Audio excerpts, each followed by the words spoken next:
Today on the Bandrew Says podcast, we are going to be analyzing COPPA, what it means for YouTube, and how it affects you as a content creator. So go ahead and stick around.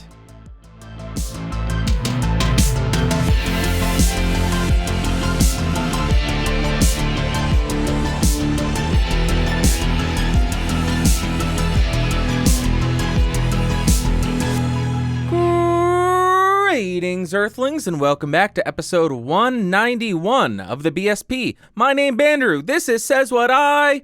Like always, timestamps in the show notes and description so you can skip around. If you want a different version of the show, audio or video, bandrewsays.com. And if you want other educational podcasts, geeksrising.com. Before we jump into the COPPA discussion, I do want to provide an update to last week's topic, which was the change to YouTube's terms of service, particularly the section where they say they can terminate your account if it is not commercially viable. YouTube came out with a tweet on the Team YouTube Twitter account, and they clarified by saying, to clarify, it's not about terminating an account because it's not monetizing.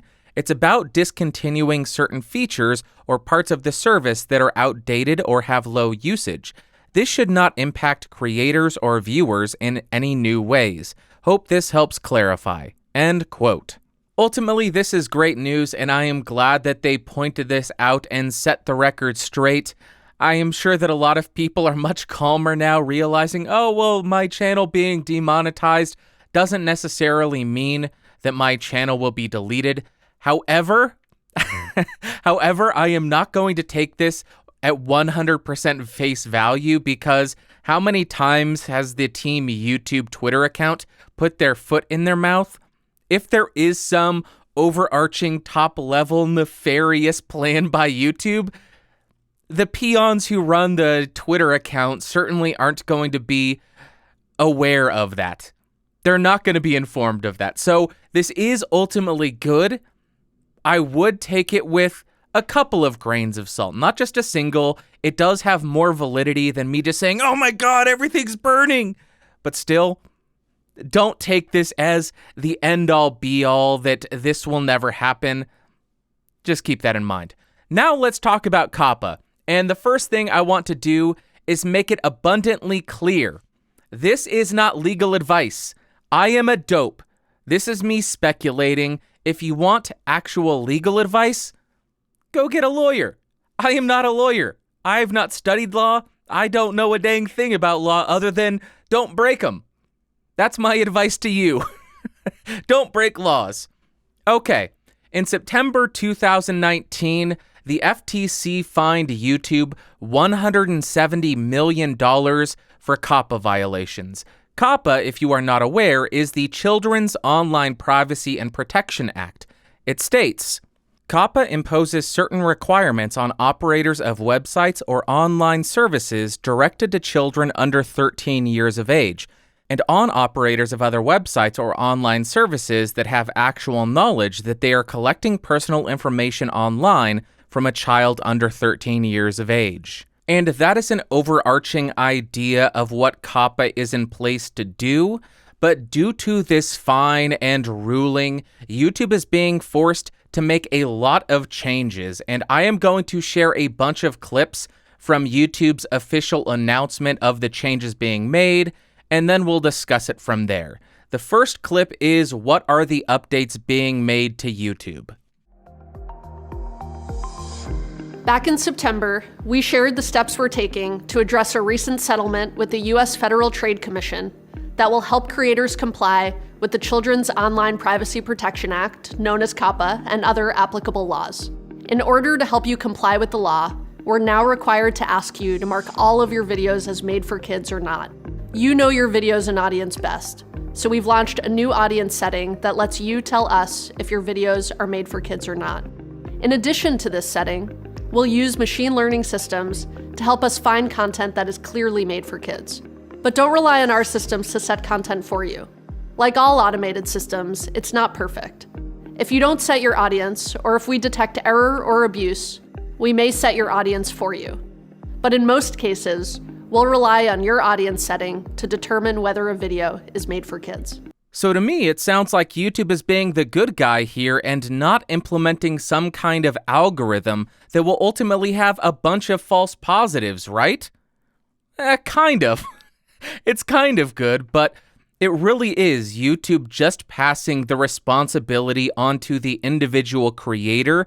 Therefore, if it's found that you are violating COPPA and you lie on this form, you are the one who will face any kind of penalty. Next clip actually defines what kids' content is. What's considered made-for-kids content? Per the FTC's guidance under COPPA, when deciding whether or not your channel or video is made for kids, you should think about factors like the subject matter of your video, whether children are your intended audience for the video, whether the video includes child actors or models, whether the video includes characters, celebrities, or toys that appeal to children, including animated characters or cartoon figures, whether the language of the video is intended for children to understand, whether the video includes activities that appeal to children, such as play acting, simple songs or games, or early education, whether the video includes songs, stories, or poems that appeal to children, and any other information you may have to help determine your video's audience. Ultimately, we can't provide legal advice, so we're unable to confirm whether or not your content is made for kids. That decision is up to you, taking into consideration these factors. But we want to help you follow the law as much as we can. Check out our help center and talk to a lawyer if you're still unsure whether or not your content should be marked as made for kids. Well, that was vague. That doesn't really help much at all. Think about the content, the subject matter of your video. Is it made for kids? Who knows? Talk to a lawyer. Again, YouTube putting the responsibility on the independent creator or the actual creator, not just independent. Also, large creators are subject to this as well. And the thing that's kind of interesting is, even if you don't make content for kids, inevitably, a kid under the age of 13 will stumble across your video. Will you be penalized for that? Only time will tell. How aggressive will the FTC be with the enforcement of this new ruling? Next clip is defining how old a kid is. How old is a kid? The age of a kid in the US is defined as anyone under 13, but the age of a child may be higher in other countries. So you'll need to consider the factors we just went through that apply to COPPA, in addition to any applicable local laws regarding children. Note that regardless of where you're based, COPPA generally applies. Be sure to consult a lawyer if you have questions. This is a very important distinction for me.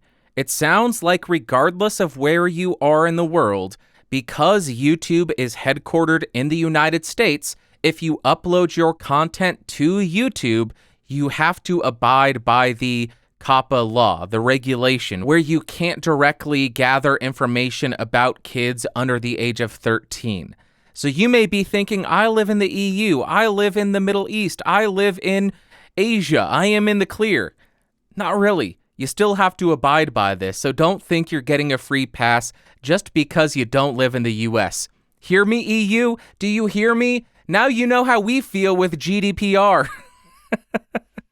Next clip is what happens if you mark your channel as kids content. What features will change and how will that affect monetization? If you set your content as made for kids, what does this mean for your channel? We will start limiting the data we collect on made for kids content to comply with the law. Because of this, videos that you mark as made for kids will be treated differently on YouTube. Some features like comments will no longer be available. Most importantly, those videos won't show personalized ads, so some creators may see a decrease in revenue. What other features will no longer be available if I set my content as made for kids? Starting in January, if you mark a specific video as made for kids, features like comments, personalized advertising, info cards, end screens, and more won't be available on individual videos. If your entire channel is set as made for kids, your videos won't have any of those features. Your channel also won't have stories, the community tab, the notification bell, and your viewers won't be able to save to watch later or save to playlist. Keep in mind that these restrictions are to follow the law. For a full list of restricted features, visit our help center. Wow. Thanks a lot, FTC. It certainly doesn't seem like YouTube is being forced to cripple any channels to abide by your rulings, ultimately changing the entire function of the platform. No, not at all. Is the government dictating where you can talk? No, not at all. You can't comment here. Free speech is not being limited at all. Next clip, what if you actually lie in this form? What if you say, this content is not made for kids, but the FTC decides, yeah, that's it. That's made for kids. That's made for people under the age of 13. Let's find out. Let's go to the next clip. What happens if I mark my video's audience incorrectly? If you don't set your content appropriately, this may result in compliance issues for you under COPPA and other laws. And if we find that you're abusing our systems and intentionally marking your videos incorrectly, this may result in consequences for your channel or videos. Yep. So if you lie, and if YouTube thinks that you're lying, your channel could be deleted, or they could force you into that labeling. That's fine if they force you into that label if they do believe you are lying. They have to be really clear here, though, because if they come out and say, you know what, podcastage, that's geared towards kids, let's limit his commenting, limit everything, his entire channel is kids-based, but at least my channel wouldn't be deleted. We don't know which route they will go here, though, if they will just delete your channel outright, or if they will force that label onto your channel, ultimately limiting comments, sharing to playlists, save for watch later, killing the stories feature, the community tab, any kind of audience interaction. We don't know what route they will go. Also, if the FTC believes that you're lying, or if they find that you are making kids content and you're not getting limited engagement and data collection, there will be a fine of up to $42,000 per violation. That's right, you heard me correctly. Every single video on your channel that is found to violate this regulation, this law, would lead to a potential fine of up to $42,000. I saw this quoted everywhere, and I couldn't find the data to back it up. It took me way longer than I would like to admit, but I finally found it in the FTC FAQ section regarding COPPA, and it states, quote, "A court can hold operators who violate the rule liable for civil penalties of up to $42,530 per violation." So if you lie in this form, you're gonna be bankrupt, buddy. You're gonna go out of business. You're gonna be owned by the state. $42,000.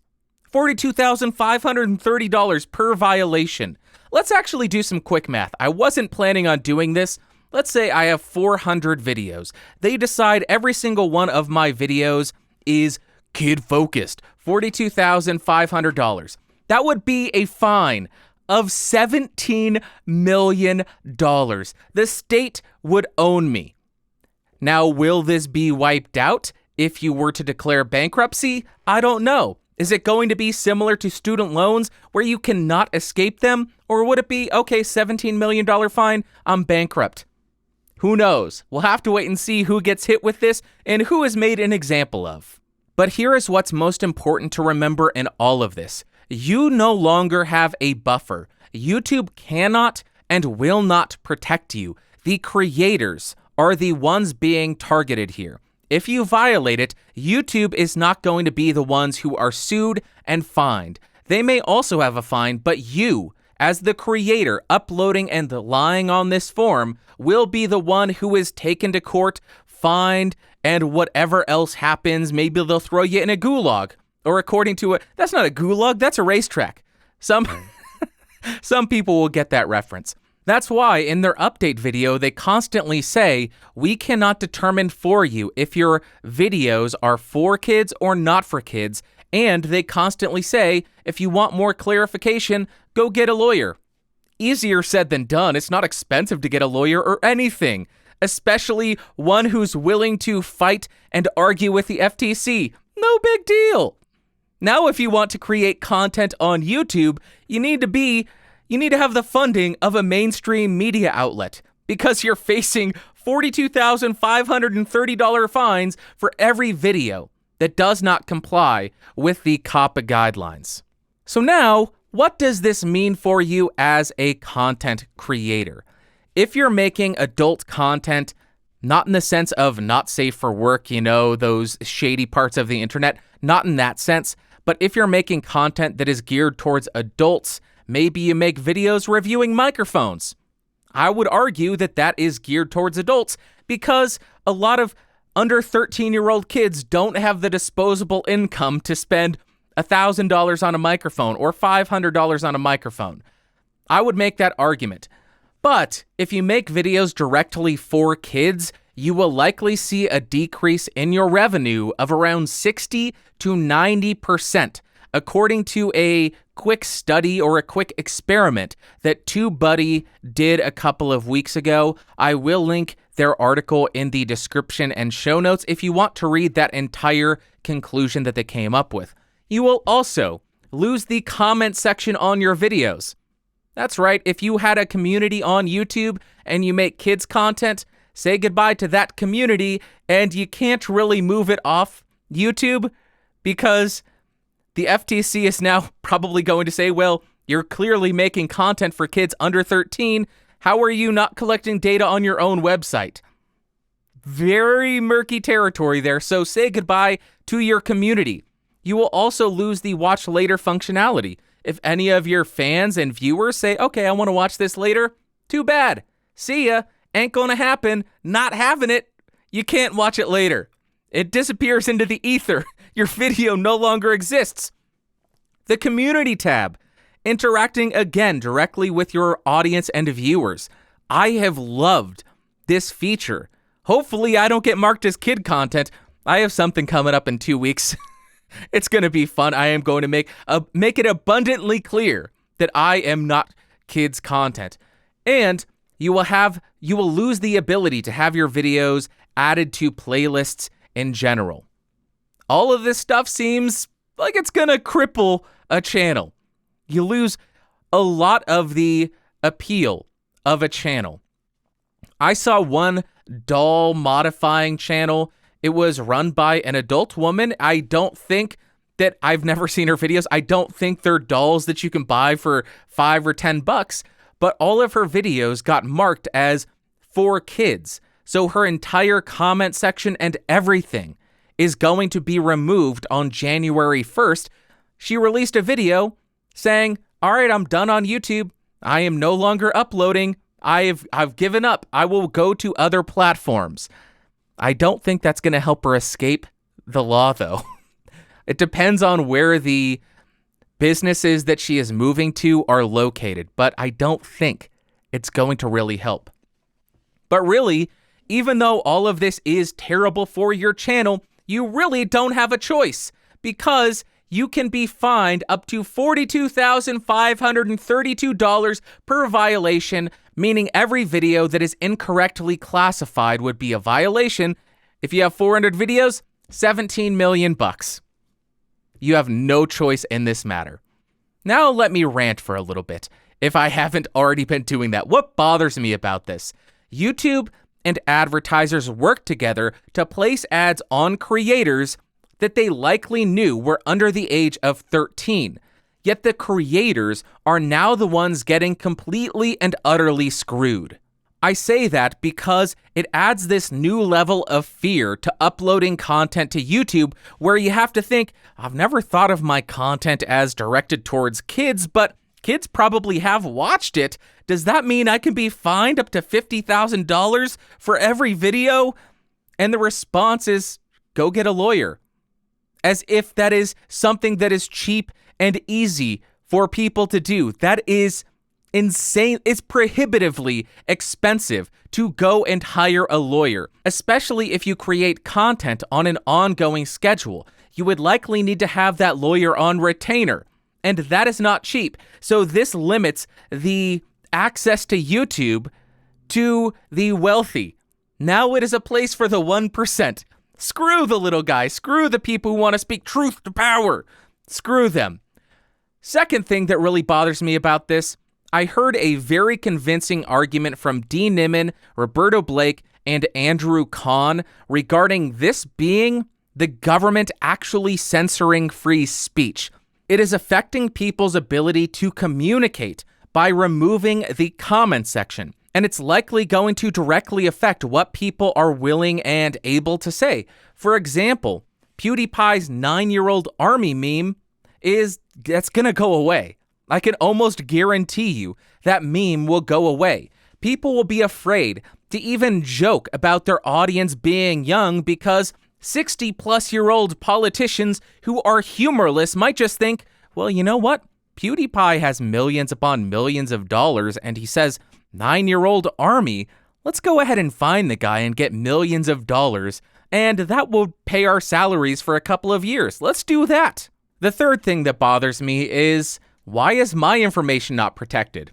Cool, I get it. Kids do need to be protected, and you need to limit their data being collected, aggregated, sold off, and used to manipulate them. I get that 100%. But what about me? What about me? Why do I not matter? Why is my data and information not protected? Because adults, right? Us. Right?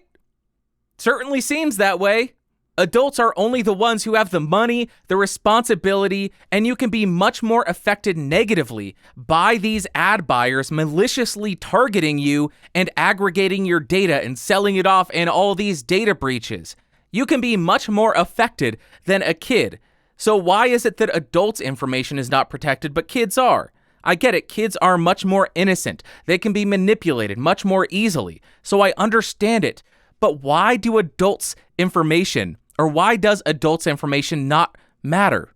Is there any thought or concern given to adults' information? No, of course not. If you want an example of that, just go look at Equifax. Oh, great, here's Bandrew. He's yelling about Equifax again. Equifax again? Yes, Equifax again, because what happened there is criminal, and the FTC did absolutely jack to resolve that. That company is still in business, and they likely made a crap ton of money because of it. Oh, here's a free year of credit monitoring because we screwed up so bad, and then after that year, you're gonna have to pay us.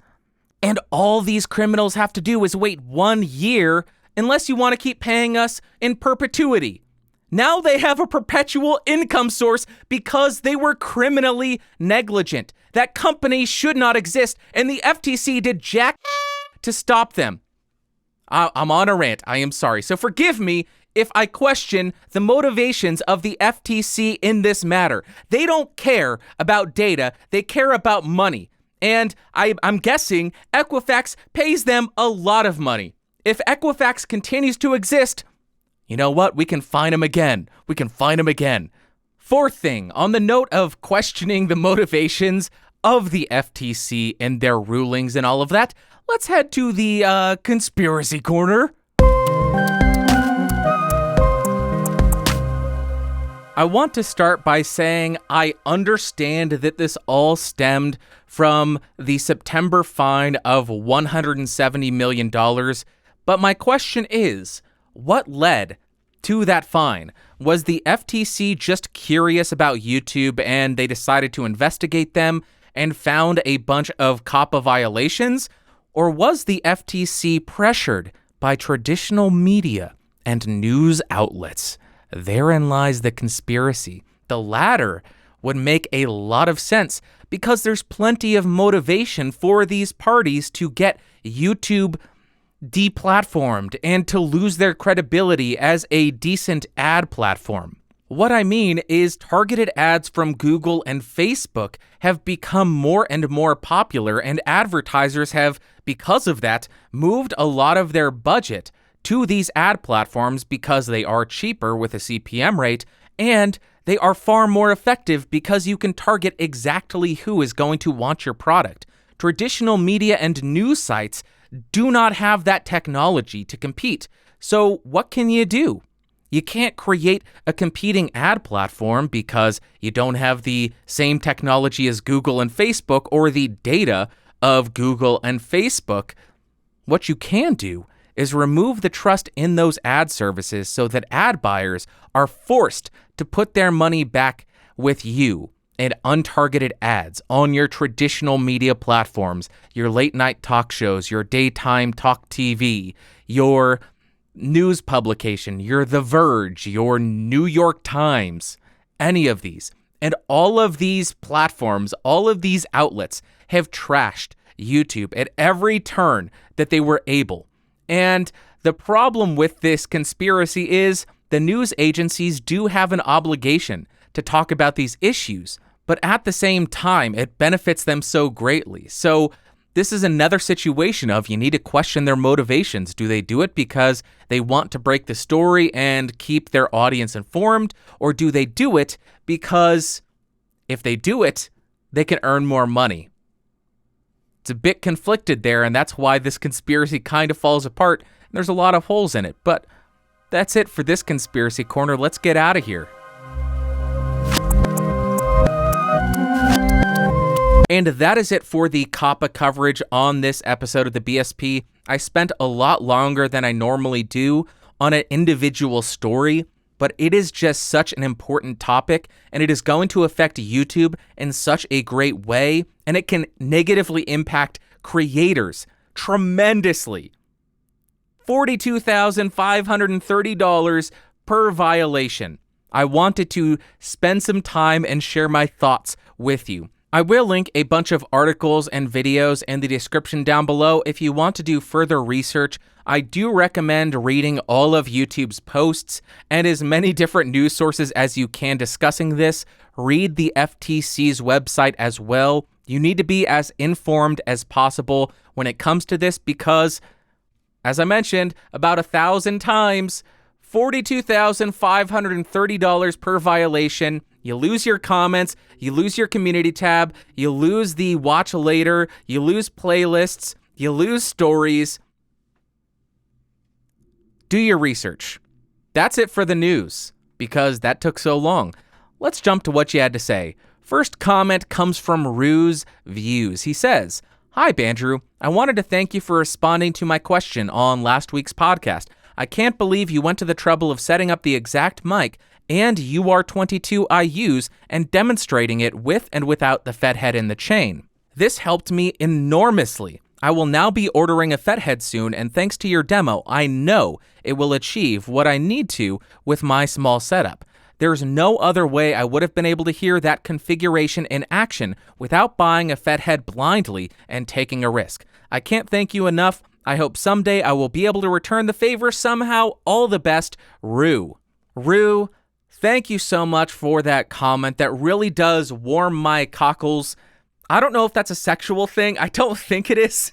What are cockles? I don't know. It warms my heart. It makes me feel very good to know that I was able to help you make a more informed purchasing decision. And I appreciate you letting me know that. You don't have to pay me back in any way.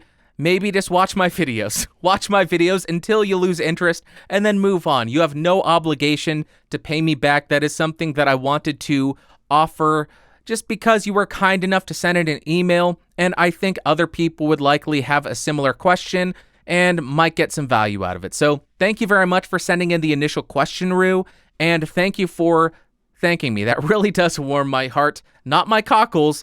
Not my cockles. This is a safe for work channel. Next comment comes from Quick Ty. He says, or she says, "Sounds like the TOS would affect a certain camera channel I know. Those quote-unquote offers for comments will get the hammer." Quick Ty, I think you are absolutely right. Now, I haven't heard of any channels really being punished for manipulating their engagement statistics. Go ahead and like this video and I'll give you something for free. I haven't seen anybody being punished for that, but all it will take is one large channel being blatant about it and leading to YouTube getting pushback and that channel being punished, and that will lead to all the smaller channels eventually being punished for violating that rule. And I think that's why people need to preemptively take action, because this has been in the TOS for maybe a year at this point, maybe 6 months, and it doesn't seem like a lot of people have been paying attention. Some channels have. I know I have never really gone the route of go ahead and like and go ahead and then I'll give you something for free. I don't like that. And I don't like doing giveaways, not because I don't want to give back, but because I feel it brings in an audience that doesn't care about your channel or your content. They just want something for free. And then the comments will be flooded with, when's the next giveaway? When's the next giveaway? It took a year from the last giveaway I did for those comments to dissipate for the most part. Still, occasionally I'll get one. But I agree is that there will be a day of reckoning when YouTube actually enforces that TOS. Next comment comes from Raisin. He says, thanks for clarifying the advertising and demonetizing thing, Bandrew. I haven't considered the advertisers pulling out because most videos I watch just say, YouTube demonetized me again. So yeah, never knew about my advertiser pulled out again. Raisin, thank you very much for the comment, and you are very welcome, Apriya. I think you are exactly right. People love crapping all over YouTube whenever they get a chance, and in many cases, it doesn't seem justified. They constantly bite the hand that feeds them. YouTube is a great service. They give you free video hosting. If you don't like that, go buy your own server space and try hosting your own video content and the bandwidth costs, and see how grateful you are that YouTube exists. Maybe I am just a crazy person because I was hosting video before YouTube. I saw how expensive it got, and then when YouTube launched in 2005, I said, holy crap, free video hosting, I am there. Maybe I am just a little bit more grateful for the service YouTube provides, because for some people who are uploading, YouTube has existed their entire life. So they don't know of a time before free video hosting. Free video hosting is amazing. It is a gift. People constantly bite the hand that feeds as opposed to biting the hand that is beating the hand that feeds them. Bite the hand that beats the hand that feeds you. Does that make sense? I don't know. Maybe. Next comment comes from Don WS4E. Gone are the days of people uploading tutorials and stuff on YouTube and them being there in case someone ever needs them. Those days are over now. They will never be allowed in the future. Time to move to BitChute. It is clear YouTube wants to change to large commercial entities only and have videos from well-known media companies, videos from already existing media stars like Will Smith or Kanye, etc. Private people using YouTube to upload their videos that will only be seen by a small number of people will no longer exist in a couple of years. Don, I somewhat understand why you think that.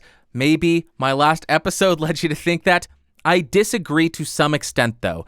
YouTube is the second largest search engine in the world, only second to Google, and it's invaluable. It's an invaluable tool for most people who are looking to accomplish anything. And what is Google's main business? Data. They love that tasty, tasty data. So even if videos are not monetized, I think that YouTube is getting enough value out of them to continue to host them, especially if it is only getting 5 or 10 views. I don't think that's going to cost Google even a penny to continue to host and distribute to that 1 or 2 people who search for it. And now they know that that person X, Y, or Z is interested in that, and they can use that data to market to them, target them with an advertisement for wood cutting underwater with a saw X, Y, or Z. I think that even the small tutorial videos will remain on YouTube because that allows YouTube to learn what people are interested in and provide more targeted advertising, and that is much more valuable than a $2 CPM to them. Next comment comes from Stefan. What happened to the pod critique and the video showing you editing an episode? Stefan, I think I may have addressed this at one point.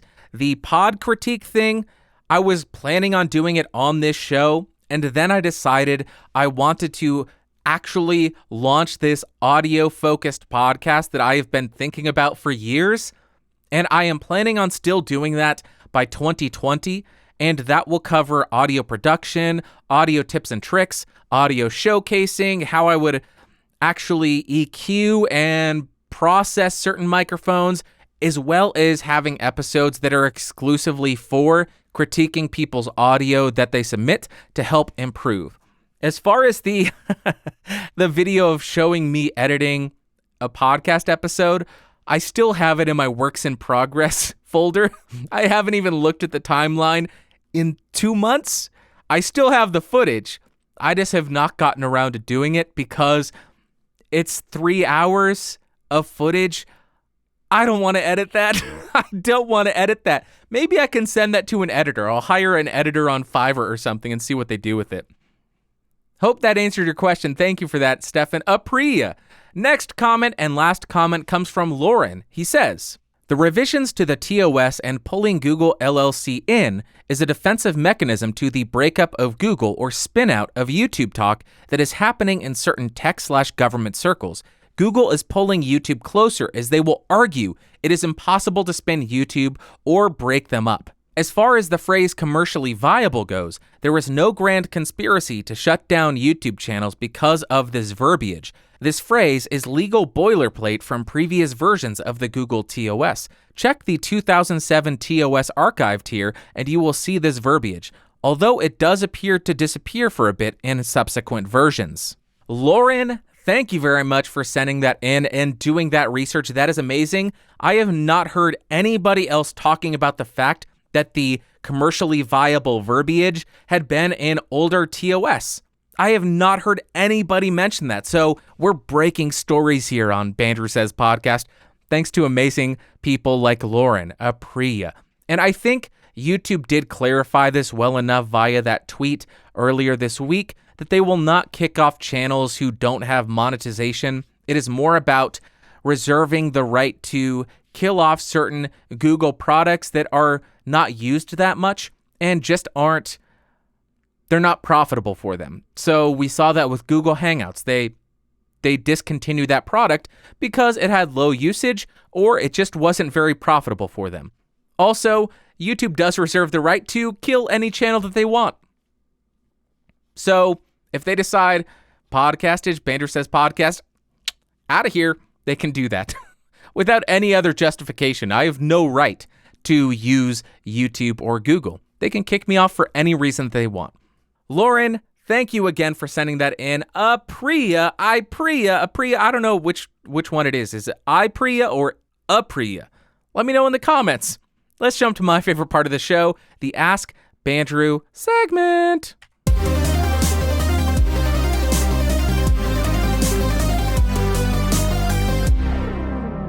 Okay, if you have any questions that you want answered, you can send in audio, video, or text. I have made it very easy for you to do this. All you need to do is go to AskBandrew.com. AskBandrew.com. You can send that in, and I will most likely answer your question on an upcoming episode of the podcast. I have a lot of great submissions. I am going to stick with 2 audio submissions today from 2 amazing people. Then we'll get back to some video, some other audio, and some text-based submissions. But if you want to get in my good graces, send in an audio or video submission because then I don't have to read.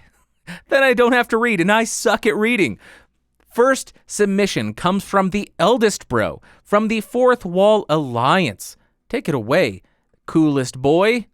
Greetings, Bandrew, the eldest bro here from the Fourth Wall Alliance, and I have a seasonal question for you.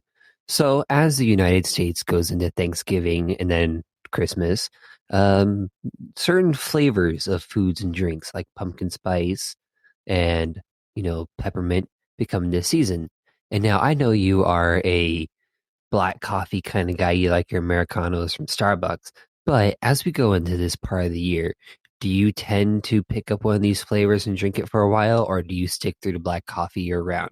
Me personally, I do like a spiced chai tea latte every now and then, but that's about it. So that's my question for you.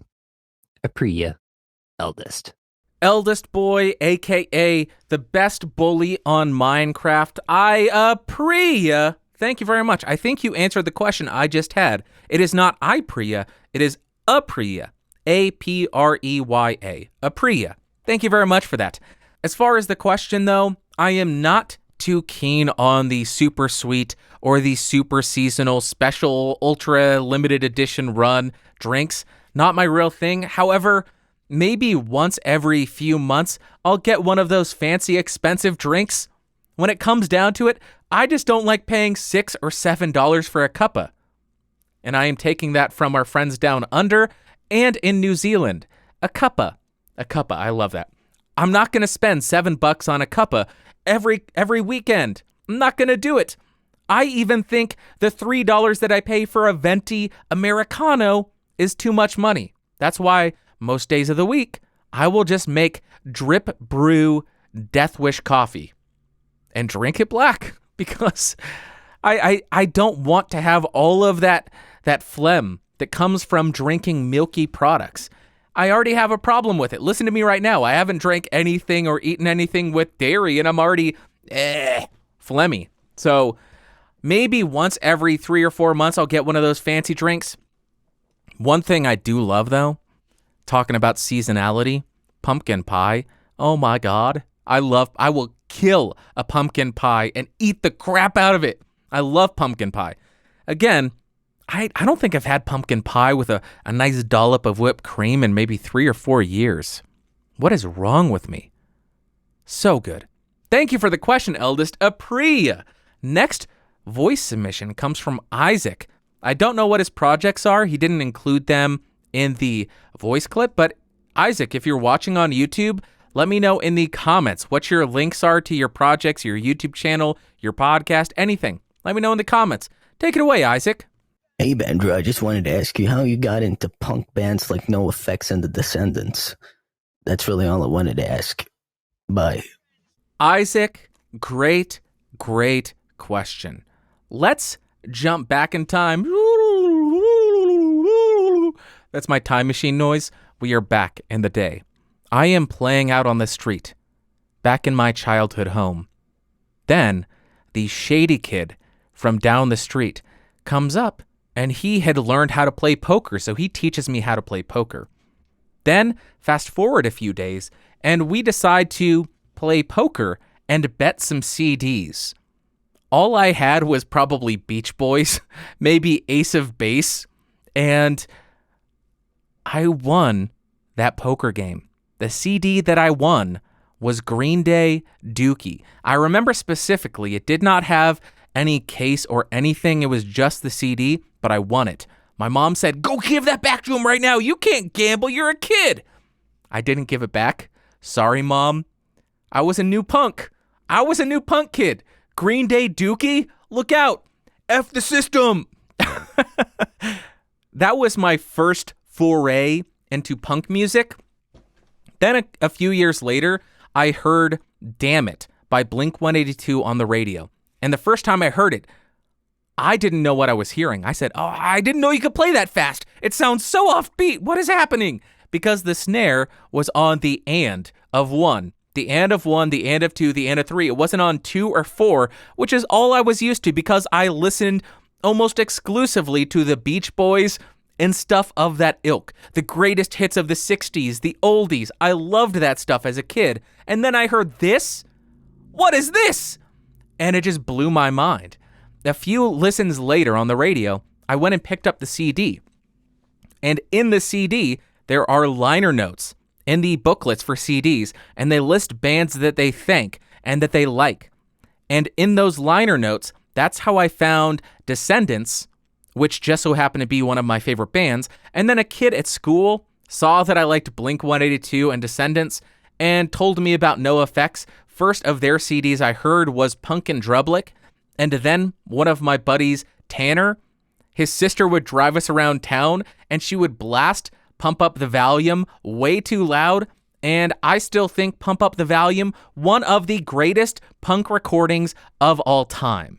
But the reason that the Descendants became one of my all-time favorite bands is because they spoke to me. I mean, that's a given. Pretty much everybody's favorite band is their favorite band because they did something that spoke to them. It spoke about what they were going through. It vocalized the issues that they had, and that's what the Descendants did. But on top of that, if you look at the booklet for Everything Sucks, it's a bunch of nerds. Bunch of nerdy kids playing punk music, and one of them was a molecular biologist, I think. That's what Milo is. And what that made me realize is Even though I was in marching band, concert band, symphony orchestra, choir, the musical, the pit orchestra, all of the things that I could find that were music. I was a nerd. I was like, oh yeah, I want to play all the music in the world. Whoa. I don't know what that was. Forgive me for that. I apologize. I did not intend to make any of you suffer by watching that. That's what I was like in high school, though. And seeing these nerdy guys release an amazing, amazing album, both musically proficient and lyrically, it spoke to my angsty, angry, lonely self. It made me think, oh, well, even though I'm kind of a nerd, maybe I can start a punk band. So I did. And it sucked. We were really, really bad. Really bad. But that's the thing that's amazing about punk music. It's about being angry and angsty and putting up a middle finger to the system and saying, I am going to do whatever the hell I want, and you can't do anything about it. So that's how I got into punk music. NoFX through friends, Green Day because I won it on a poker bet when I was way too young to be playing poker, Blink-182 because of the radio, and Descendants because of the liner notes in all of the punk bands, in the punk band CD cases. And that was a really fun way to discover bands back in the day. You didn't have Google, you didn't have all these algorithms. You would just find a CD that you liked and look at the liner notes. Look at who they think, who they toured with, and say, okay, I'll go to the CD store and listen to that and see if it's any good, and then buy it, and maybe it'll be $10 well spent. Maybe it won't. That's how it worked back in the day before the internet, back in my day. Oh, I'm a nerd. Why did I make you experience that again? I am sorry. That's it for this episode of the Bandrew Says podcast. If you want more educational content, geeksrising.com. If you want a different version of the show, audio or video, you can check that at bandrewsays.com. If you want to submit a question, askbandrew.com. I have a domain buying problem. I will talk to you next week. Thanks for watching. Thanks for listening. Bye.